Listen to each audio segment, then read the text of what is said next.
Good afternoon વિદ્યાર્થી મિત્રો. ધોરણ 9 સામાજિક વિજ્ઞાન, પ્રકરણ આપણું 20 આપત્તિ વ્યવસ્થાપન.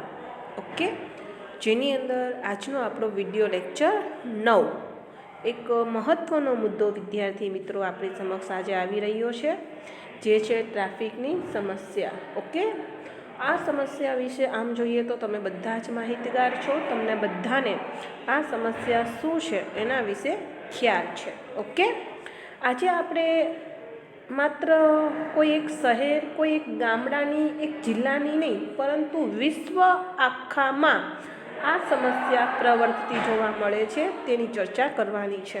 ઓકે, ચાલો. ટ્રાફિક કે ભાઈ આજથી થોડા વર્ષો પહેલાંની વાત કરીએ કે જ્યારે વસ્તી ઘણી ઓછી હતી. ઓકે, અને ત્યારે મોટાભાગના લોકો પાસે વાહનો હતા નહીં. પરંપરાગત જે વાહનો કહી શકાય કે ભાઈ બળદગાડું છે કે પછી કોઈની પાસે એ પ્રકારની નાની સાયકલ કે એ પ્રકારના વાહનો લઈને જ વાહન વ્યવહાર કરતા. પરંતુ આજે આપણી પાસે વાહનોની સંખ્યા એટલી બધી વધી ગઈ છે કે આજે ઘર દીઠ 2-3 વાહનો છે. ઓકે, ઘરમાં સાયકલ હોય, 2 વ્હીલ હોય, 4 વ્હીલ હોય, માણસ 3 હોય અને વાહન 5 હોય. આવું પણ ઘણી જગ્યાએ બને છે. જ્યારે દરેક ઘરમાં આ પ્રકારના વાહનોની સંખ્યા હોય અને ખાસ કરીને કે ભાઈ સવારે 7થી લઈને 9:30 વાગ્યા સુધીનો સમય કે જ્યારે સ્કૂલના બાળકો સ્કૂલે જતા હોય છે, કારખાનાવાળાઓ 8:30થી 9ની વચ્ચે કામે જતા હોય છે અને ઓફિસ વર્કર વ્યક્તિઓ ઓફિસના ટાઈમે ઓફિસે જતા હોય છે. એ સિવાય તો કે ભાઈ બપોરે 11:30થી લઈને 1:30 વાગ્યા સુધીનો સમય અને સાંજે 5:30થી લઈને 7 વાગ્યા સુધીનો સમય. આ 3 સમય એવા છે કે જ્યારે રસ્તાઓ ઉપર એકદમ ભીડભાડ હોય છે, એકદમ ટ્રાફિક હોય છે અને વાહનોની સંખ્યા એટલી બધી હોય છે કે જેમાં સ્પીડથી વાહન ચલાવવું આપણા માટે એકદમ મુશ્કેલ બની જાય છે. ઓકે, લગોલગ વાહનો ઊભા હોય છે. ઘણી વખત તો ટ્રાફિક એટલો બધો વધી જાય છે કે ભાઈ આપણે 10-15 મિનિટ એ ટ્રાફિકમાં સલવાઈ જતા હોઈએ છીએ. ઓકે, ફરજિયાત આપણે રૂકવું પડતું હોય છે.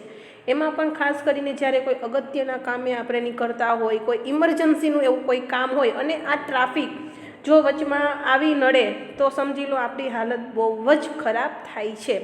ઓકે, તમે લોકો પણ આ અનુભવ્યું હશે. ખાસ કરીને બપોરના સમયે જ્યારે તમે એક તો ઘરેથી લેટ નીકળ્યા હો, સ્કૂલે આવવામાં મોડું થતું હોય અને એમાં પણ 4 રસ્તાએ ટ્રાફિક સિગ્નલ રૂકી ગયું હોય અને આપણે 5 મિનિટ ઊભું રહેવું પડે અને 10 મિનિટ જેટલો ટ્રાફિક જામ થઈ ગયો હોય તો ભાઈ આ પરિસ્થિતિની અંદર એક તો આપણો સમય બગડે છે, બીજું એમાંથી નીકળતો ધુમાડો, વાહનોમાંથી નીકળતો ધુમાડાના કારણે આપણું સ્વાસ્થ્ય બગડે છે અને ટ્રાફિક જ્યાં હોય ત્યાં સતત હોર્નનો અવાજ આવતો હોય છે. આ અવાજને કારણે આપણું માનસિક સંતુલન પણ બગડે છે.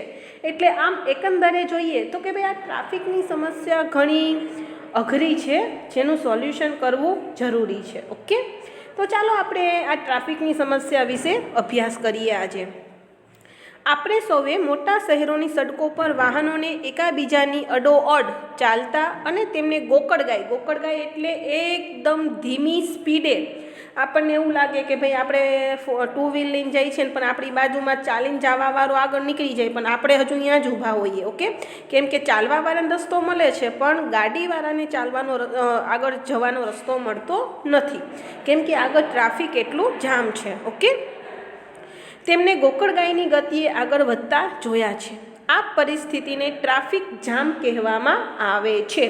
ચલો ફરીથી હું તમને કહું છું કે ટ્રાફિક જામ એટલે શું. કે ભાઈ મોટા શહેરોની સડકો પર વાહનોને એકાબીજાની અડોઅડ ચાલતા અને તેમને ગોકળગાયની ગતિએ આગળ વધતા જોયા છે. આ પરિસ્થિતિને ટ્રાફિક જામ કહેવામાં આવે છે. જ્યારે વાહન વ્યવહારના સાધનો સડક પર અટકી જાય છે. ઓકે, કે ભાઈ તેમાં 2 વ્હીલ છે, 4 વ્હીલ છે, 3 વ્હીલ છે. ઓકે, કે પછી સાયકલ છે કે પછી રેકડી છે, હાથ રેકડીવાળા લોકો છે. આ બધા વ્યક્તિઓ જ્યારે એક સાથે સડક ઉપર આવી જાય છે તો થોડોક સમય માટે ટ્રાફિકને કારણે વાહનો થોડોક સમય ત્યાં રૂકી જતા હોય છે. ત્યારે ટ્રાફિકની સમસ્યા ઊભી થાય છે. મોટા શહેરોની વ્યસ્ત સડકો એટલે 24 કલાક ત્યાં વાહનોની અવર જવર ચાલુ જ હોય છે. ખાસ કરીને તમે મુંબઈ સિટી જુઓ કે પછી તમે દિલ્હી જુઓ કે પછી તમે અમદાવાદ જુઓ, વડોદરા જુઓ, ઓકે. આપણા રાજકોટમાં તો હજુ પણ ટ્રાફિક થોડો ઓછો છે, પણ મેં તમને જેમ હમણાં શહેરોની વાત કરી એ શહેરોમાં તો એટલો બધો ટ્રાફિક છે કે એક સાઈડથી બીજી સાઈડ રસ્તો ક્રોસ કરવામાં પણ 5 થી 10 મિનિટ જેટલો સમય આપણો વેડફાઈ જાય છે, કેમ કે સતત વાહનો આવ્યા રાખે છે. વાહનો રૂકે તો આપણે એક સાઈડથી બીજી સાઈડ રસ્તો ક્રોસ કરી શકીએ, ઓકે. મોટા શહેરોની વ્યસ્ત સડકો પર આ પ્રકારની સમસ્યા વારંવાર સર્જાય છે.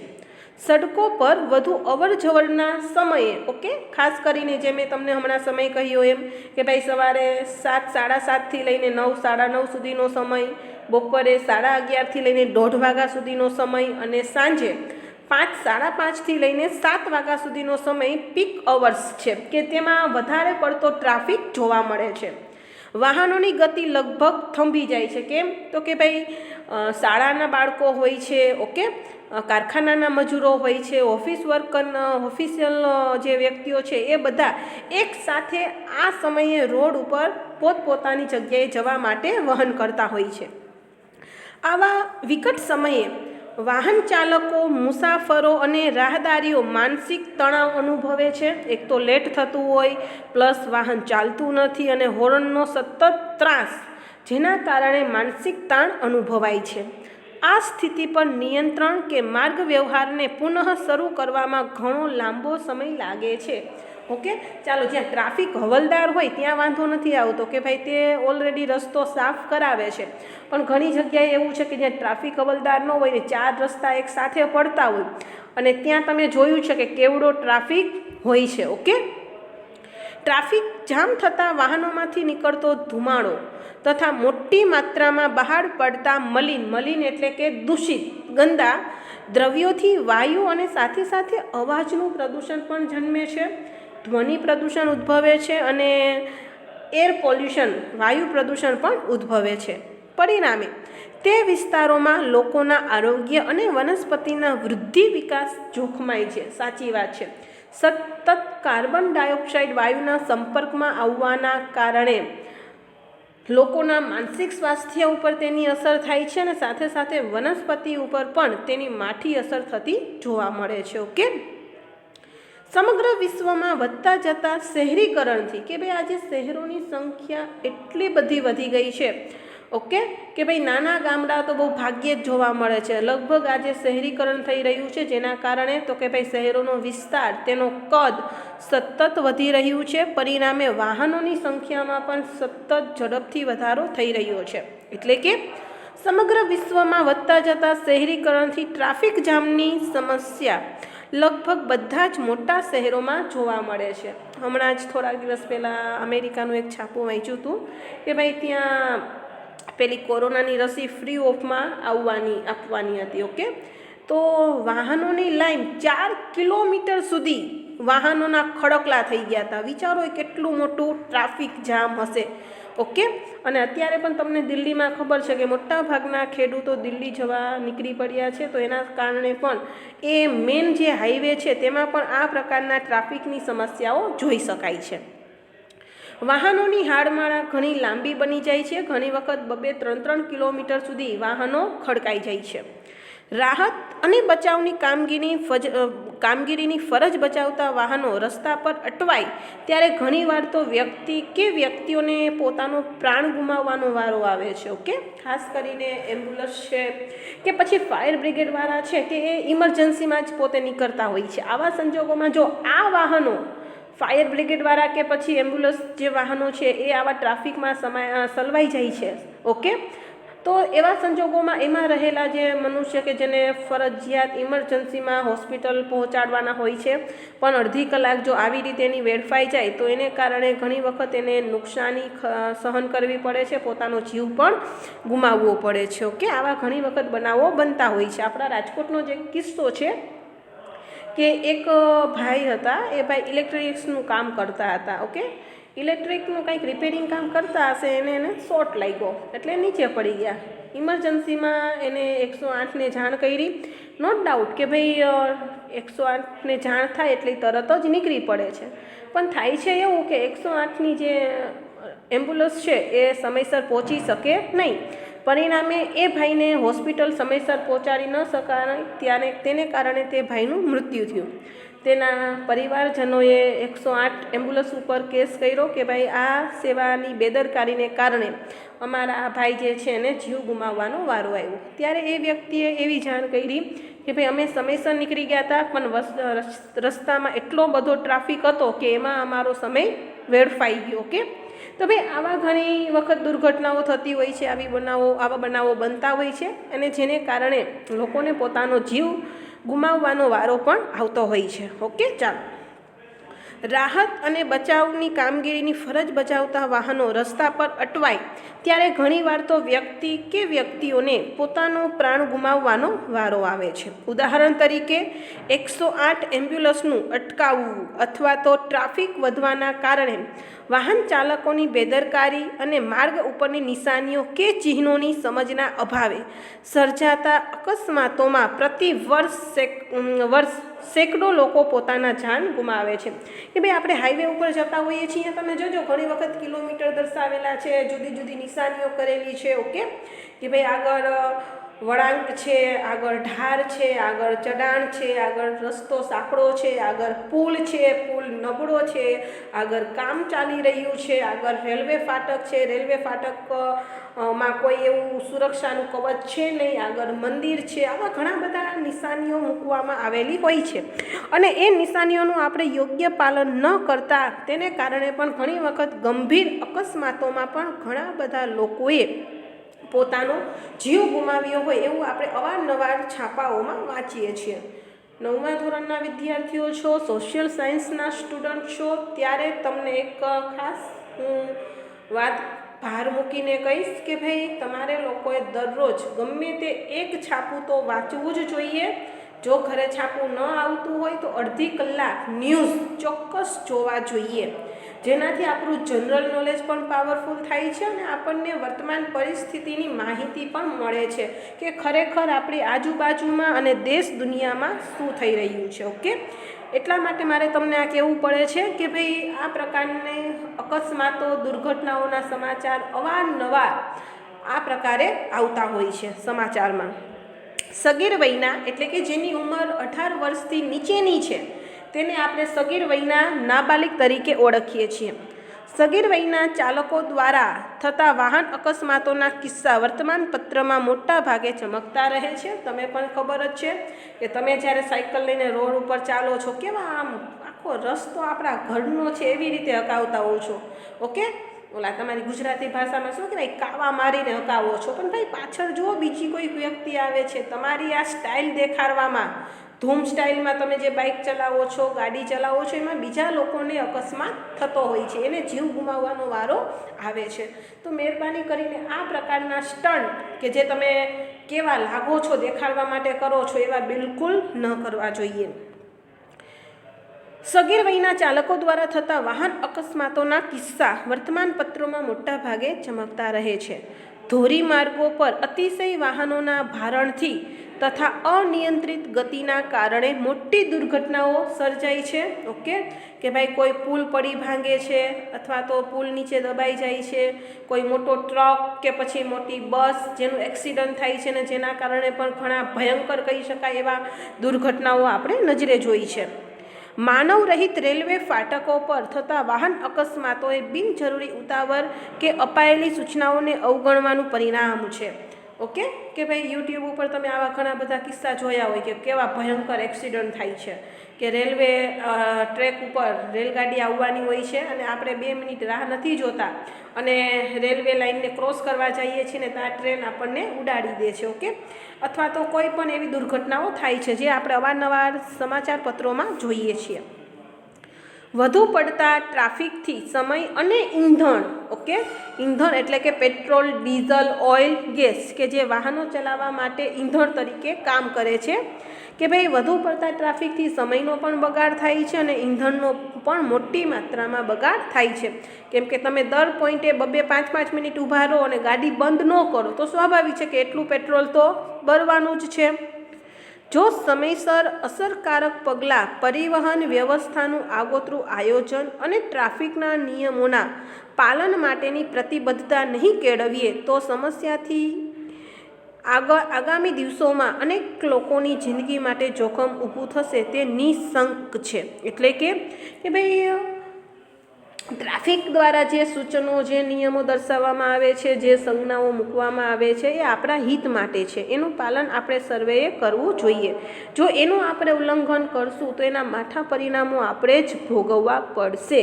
એમાં કોઈ શંકાને સ્થાન નથી. ઓકે, ચાલો તો ભાઈ આ ટ્રાફિક સમયે શું કરવું જોઈએ અને શું ન કરવું જોઈએ એની ચર્ચા કરીએ આપણે.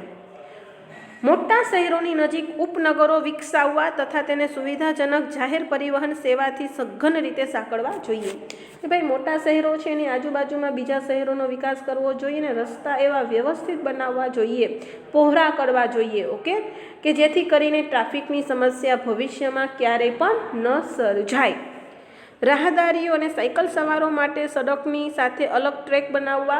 તમે રોડ ઉપર જોયું જશે એક પટ્ટી હોય છે યલો કલરની, ફૂટપાથ જેને આપણે કહીએ છીએ. ઓકે, તો કે ભાઈ ફૂટપાથ ઉપર પગે ચાલનારા લોકોએ ચાલવું જોઈએ, એની બાજુમાં બીજી એક યલો કલરની પટ્ટી હોય છે તેમાં સાયકલ સવારોએ ચાલવું જોઈએ અને મોટા વાહનોએ એક સાઈડ ચાલવું જોઈએ. તો ભાઈ આ પ્રકારની ચાલવાવાળા માટે, સાયકલ સવારો માટે અને મોટા વાહનો માટે અલગ અલગ ટ્રેક બનાવવા જોઈએ જેથી કોઈ પણ પ્રકારના અકસ્માતો ન થાય.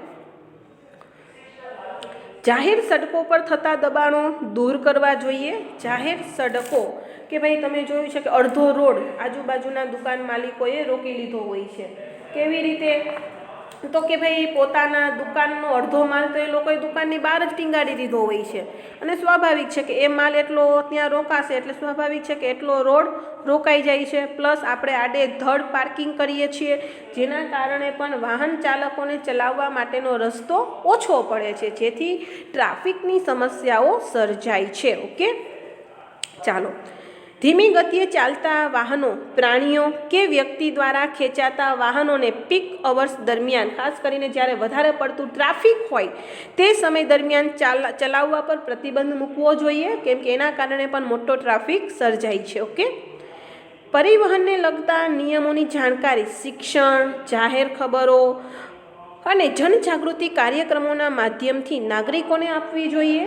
ચાલો આપણું પાઠ્યપુસ્તકનું પહેલું અને છેલ્લું પેજ જુઓ.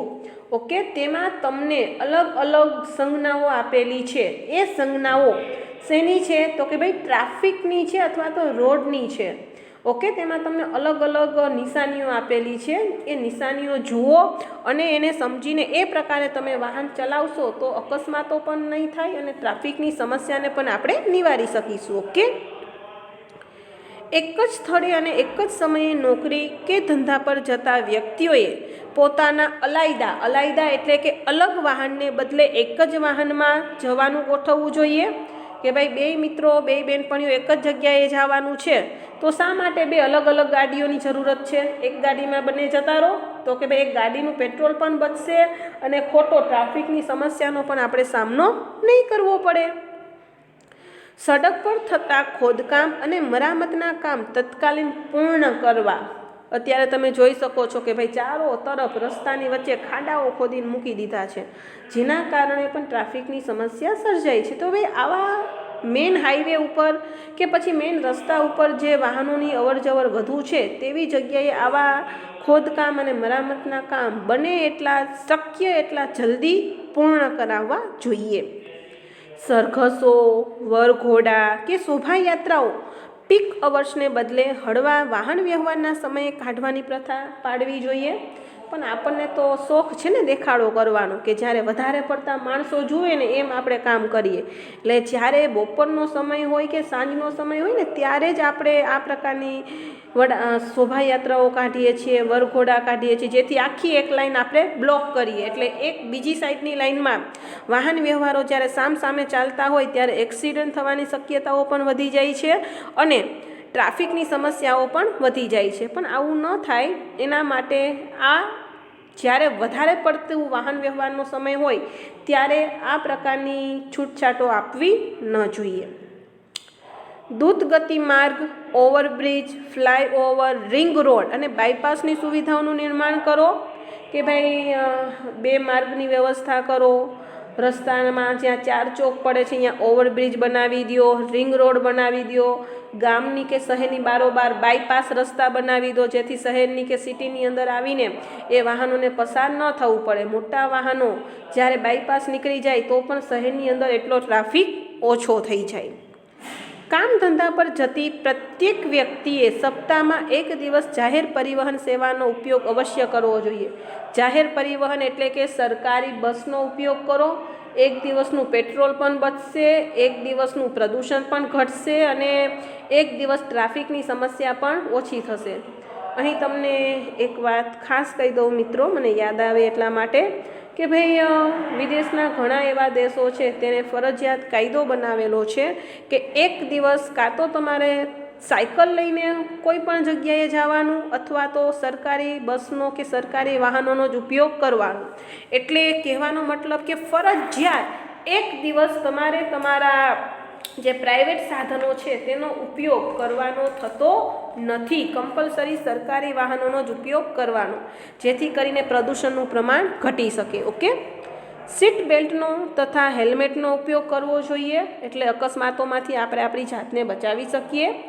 નશો કરી વાહન હકાવનાર, લાયસન્સ વિના વાહન ચાલકો, તમે બધા કે જેની પાસે લાયસન્સ નથી છતાંય બાઇક ચલાવો છો, ખાસ કરીને બોયઝ, ખૂબ ગતિથી વાહન ચલાવનારાઓ તથા ટ્રાફિકના નિયમોનું ઉલ્લંઘન જેવી બાબતો માટે કડક શિક્ષાની જોગવાઈ કરવી જોઈએ. ચાલો સારું છે, હવે તો ચોકે ચોકે CCTV કેમેરા આવી ગયા છે, એટલે આમાંથી ઘણી બધી વસ્તુઓ ઉપર કંટ્રોલ આવી ગયો છે. ઓકે, એટલે હવે થોડોક ટ્રાફિક ઓછો છે, કેમ કે આપણને મેમાની બીક છે ને, એટલે હવે આપણે ધીમી સ્પીડમાં વાહનો ચલાવીએ છીએ, વન વેમાં ચલાવતા નથી. ઓકે, ઘણું બધું સુધારો થઈ ગયો છે, સારું છે. વાહન ચાલકે જરૂરી કાગળ જેમ કે RC બુક, PUC પ્રમાણપત્રો, લાયસન્સ વગેરે વાહનની સાથે જ રાખવા જોઈએ. જરૂર પડે ત્યારે તેનો ઉપયોગ થઈ શકે. RTO માન્ય નંબર પ્લેટ જ લગાવવી જોઈએ, કોઈ ફેન્સી નંબર પ્લેટ લગાવવી નહીં. RTOની જે નંબર પ્લેટ છે એનો જ ઉપયોગ કરવો જોઈએ. વાહનમાં પ્રાથમિક ઉપચાર પેટી અવશ્ય રાખવું, જેને આપણે અડધું ફરતું નાનું દવાખાનું કહીએ કે ભાઈ આપણી સાથે આપણી મલમપટ્ટી હોવી જ જોઈએ. ના કરે નારાયણને કાંઈ એવું થાય તો આપણે તરત જ ઇમરજન્સીમાં એ મલમપટ્ટીનો ઉપયોગ કરીને સારવાર કરી શકીએ. ઓકે, પોતાનું વાહન નિર્ધારિત લેનમાં જ હકાવવું જોઈએ કે ભાઈ તમારી જે સ્પીડ છે એ સ્પીડમાં જે વાહન છે એ જમાં ચાલવું જોઈએ. ઓકે, એથી વધારે કે ઓવર સ્પીડ કરવા માટે બીજી લાઇનમાં જવું ન જોઈએ. વાહન ચાલકે સાઇડ મિરરનો ઉપયોગ કરવો તથા પોતાનું સંપૂર્ણ ધ્યાન વાહન હકાવમાં જ રાખવું જોઈએ. આજુબાજુ ડંફોરિયા મારવા નથી, સામે જુઓ અને મિરર દ્વારા પાછળ જુઓ, જેથી આગળનું પણ ધ્યાન રહે અને પાછળનું પણ ધ્યાન રહે. દરવાજા બરાબર બંધ થયાની ચકાસણી કર્યા પછી જ વાહન હકાવવું જોઈએ, કેમ કે એમાં પણ ઘણી વખત એક્સિડન્ટ થવાની શક્યતાઓ છે. વાહન થોભાવતા પહેલાં પાર્કિંગ લાઇટ અચૂક ચાલુ કરવી, જેથી પાછળથી કોઈ ઠોકી ન દે. પાર્કિંગ લાઇટ હશે એટલે ખ્યાલ આવશે કે અહીંયા ગાડી પાર્ક કરે છે. નાના વાહનો અને રાહદારીઓની સુગમતા સારું, સુગમતા એટલે એને કોઈ તકલીફ ન પડે એટલા માટે રાત્રિના સમયે ડીપરનો ઉપયોગ કરવો જોઈએ, જે તમે લોકો ચલાવો છો એટલે તમને ખ્યાલ છે. ઓકે, વાહન હકાવતા બૂટ જ પહેરવા જોઈએ. ઓકે, ચંપલમાં ઘણી વખત બ્રેક મારવામાં ને એમાં તકલીફ પડે, તો બૂટ હશે તો તમે વ્યવસ્થિત બ્રેકને ગિયરને દબાવી શકશો. ધીમી ગતિથી ચાલતા વાહનો હંમેશા રસ્તાની છેક ડાબી બાજુએ જ હકારવા જોઈએ, જેથી જમણી બાજુએ મોટા વાહનો અને સ્પીડમાંથી જતા વાહનો ક્રોસ થઈ શકે. હંમેશા જમણી બાજુએથી જ ઓવરટેક કરવો જોઈએ. ઓકે, આ બધા મામૂલી નિયમો છે, તમને ખબર હોવા જોઈએ. ચાલો, આ હતું શું કરવું જોઈએ. તો હવે છે શું ન કરવું જોઈએ. ઓકે, ટ્રાફિકના નિયમોનું ઉલ્લંઘન કરવું નહીં. ટ્રાફિકના જે નિયમો છે એનું ફરજિયાત પાલન કરવું. ક્યારેય એ નિયમોનું ઉલ્લંઘન, વિરોધ ન કરવો, કેમ કે એ નિયમો આપણા હિત માટે જ બનાવવામાં આવ્યા છે. માલ સામાનની હેરફેર, રાત્રિ કે વહેલી સવારના સમય સિવાય ન કરવી, જેથી કરીને મોટા વાહનો કે જે માલ સામાન લઈ આવે છે એને કારણે ટ્રાફિક ઓછો ઊભો થાય. એટલે કાં તો વહેલી સવારે અથવા તો રાત્રિના સમયમાં જ પૂરું કરી દેવું. વાહનોમાં નિર્ધારિત ક્ષમતા અને મર્યાદા કરતાં વધારે સામાન કે ઉતારાઓનું સ્થળાંતર ન કરવું. ઓકે, પણ આપણે તો ગાડી કરતાં ડબલ પેસેન્જર બેસાડ્યા હોય, ખબર ન પડે કે આમાં વાહન કયું છે ને માણસ ક્યાં છે. વાહન તો દેખાતું ન હોય. એમાંય ખાસ કરીને આપણી દેશી છકડો રિક્ષા, ઓકે, પછી આપણી ઓટો રિક્ષા ને એમાંય ખાસ કરીને બાઇક. 2 જણાની બાઇકમાં બેસવાનું એની જગ્યાએ 5 જણા હમાઈ ગયા હોય, છઠ્ઠું ટીંગાતું જતું હોય, પણ બેઠા હોય એક બાઇકમાં 6 જણા. ઓકે, તો ભાઈ એની જેટલી ક્ષમતા છે, મર્યાદા છે, એટલો જ માલ સામાન એ વાહનમાં ભરો. ઘણી વખત તમે સાંભળ્યું હશે કે ભાઈ ટ્રક ઊંધો વળી ગયો, રિક્ષા ઊંધી વળી ગઈ. એનો એક કારણ એ છે કે ભાઈ એમાં ઓવરવેઇટ વજન અથવા તો માણસો ભર્યા છે એટલા માટે. એટલે ક્યારેય આવું ન કરવું જોઈએ. વાહન ચાલકો માટે સડકો પર મૂકેલી સૂચનાઓના બોર્ડ, નિશાનીઓ કે સંકેતોને નષ્ટ કે વિકૃત કરવા નહીં. કે ભાઈ એ નિશાનીઓ કંઈક ઉપયોગી છે એટલા માટે કર્યું છે. ફોર એક્ઝામ્પલ કે ભાઈ ચાલો લખ્યું છે કે આગળ રસ્તો સમારકામ ચાલુ છે તો તમે વાહન ધીમું ચલાવો. હવે એ બોર્ડ આપણે કાઢી નાખીએ તો વિચારો શું પરિસ્થિતિ થશે કે જે અજાણ્યા વ્યક્તિઓ આ રોડ ઉપર ચાલશે એને ઘણી બધી મુશ્કેલીઓનો સામનો કરવો પડશે. ઓકે, તો ક્યારેય રોડ ઉપર મૂકવામાં આવેલી આ પ્રકારની નિશાનીઓ કે બોર્ડને કોઈ પણ પ્રકારનું નુકસાન ન પહોંચાડવું જોઈએ, આપણા હિત માટે છે. વાહનોની ડિઝાઇન સાથે ચેડા કરવા નહીં. હોય બાઇકને બનાવી દઈએ આપણે કંઈક બીજું જ. ઓકે, વાહન હકાવતી વખતે ચાલકે મોબાઈલનો ઉપયોગ ન કરવો. કોણ સમજાવે તમને બધાને? ખબર નથી. હવે તો એક ફેશન છે, એક હાથે ગાડી ચલાવતા હોય ને એક હાથ તો આપણે મોબાઈલમાં જ રમતા હોય. ઓકે, પણ ભાઈ આનાથી અકસ્માતો થવાની શક્યતાઓ છે, એટલે ખાસ આ બાબતનું ધ્યાન રાખવું. ક્યારેય પણ વાહન ચલાવતી વખતે મોબાઈલનો ઉપયોગ ન કરવો. સીટ બેલ્ટને પહેર્યા વિના પણ વાહન હકાવવું નહીં. રેલવેના પાટા કે રસ્તો ઓળંગતા રાહદારીઓએ ઇયરફોન કે મોબાઈલ વાપરવો નહીં. કેમ કે ઘણી વખત આપણને ખબર ઇયરફોન કાનમાં હોય તો સ્વાભાવિક છે કે આપણને જે હોર્ન છે એનો અવાજ નહીં આવે. અને આ પ્રકારના બનાવો પણ ઘણી વખત છાપાઓમાં આવી ગયા છે. થોડીક કેર કરવી. ટ્રાફિકનું સંચાલન કરતા સુરક્ષા કર્મીઓના સૂચનો બાબતે દલીલબાજીમાં ઉતરશો નહીં. કે ભાઈ જે ટ્રાફિક હવલદાર છે તે આપણી સુરક્ષા માટે અહીંયા ઊભા છે, તો એની સાથે કોઈ પણ પ્રકારની દાદાગીરી કે દલીલબાજી ન કરો. એ જે નિયમો છે, સૂચનાઓ આપે છે એનું પાલન કરો, જેથી એનું કામ સારી રીતે થઈ શકે ને ટ્રાફિકની સમસ્યાઓ પણ સોલ્વ થઈ જાય.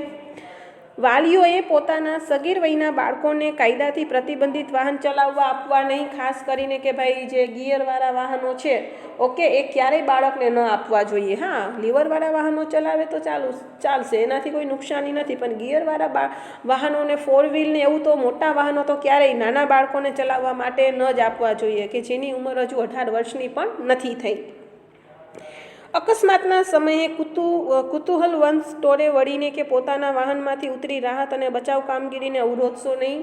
બને તો મદદ કરો. મદદ ન થતી હોય તો ખોટી ભીડભાડ ઊભી કરીને ટ્રાફિક ન વધારશો. ઓકે, ખૂબ જ જૂના અને પ્રદૂષણ ફેલાવતા વાહનો વપરાશમાં ન લેવા. નિર્ધારિત ધ્વનિ તીવ્રતાથી વધુ અવાજ કરતા મ્યુઝિકલ હોર્નનો ઉપયોગ સદંતર ટાળો. ખબર ન પડે, પાછળ જોઈએ તો રિક્ષા આવતી હોય પણ હોર્ન એને ઓલા ટ્રકનું લગાવ્યું હોય. ભાઈ આવી બિનજરૂરી વસ્તુ ન કરવી જોઈએ. ઓકે, જે વસ્તુ માટે જે હોર્ન છે એ જ એટલી જ તીવ્રતાવાળું હોર્ન વાપરવું જોઈએ. ચાલુ વાહને દરવાજા ખોલવા નહીં. વાહન ચાલકે રાત્રે કે નહિવત ટ્રાફિકમાં પણ સિગ્નલ ભંગ કરવો નહીં. સિગ્નલનું પૂરેપૂરું પાલન કરવું. વાહનોની અવરજવરવાળા માર્ગો કે વિસ્તારોમાં બાળકોને રમવા ન દેવા. કેમ કે ઘણી વખત કેટલી સ્પીડમાં વાહન આવે છે કોઈ ન કહી શકે. આવા સંજોગોમાં એક્સિડન્ટ થવાની શક્યતાઓ વધી જાય છે. કેફી દ્રવ્યો કે પીણાનો નશો કરીને પણ વાહન હકાવવું નહીં. ઓકે, કોઈ પણ નશાકારક વસ્તુનું સેવન કરીને ક્યારેય વાહનો ચલાવવા ન જોઈએ, જેનાથી તમે તમારા જીવને પણ જોખમમાં મૂકો છો અને બીજાના જીવોને પણ જોખમમાં મૂકો છો. એક સર્વે એવું કહે છે મોટા ભાગના એક્સિડન્ટ નશાકારક હાલતમાં જ થતા હોય છે. એટલે આ બાબત ઉપર ખાસ ધ્યાન આપવું. તો ચાલો મિત્રો, આજે આપણે આટલું રાખીએ છીએ. આગળનું હવે પછીના વિડીયો લેક્ચરની અંદર ચર્ચા કરીશું. ઓકે.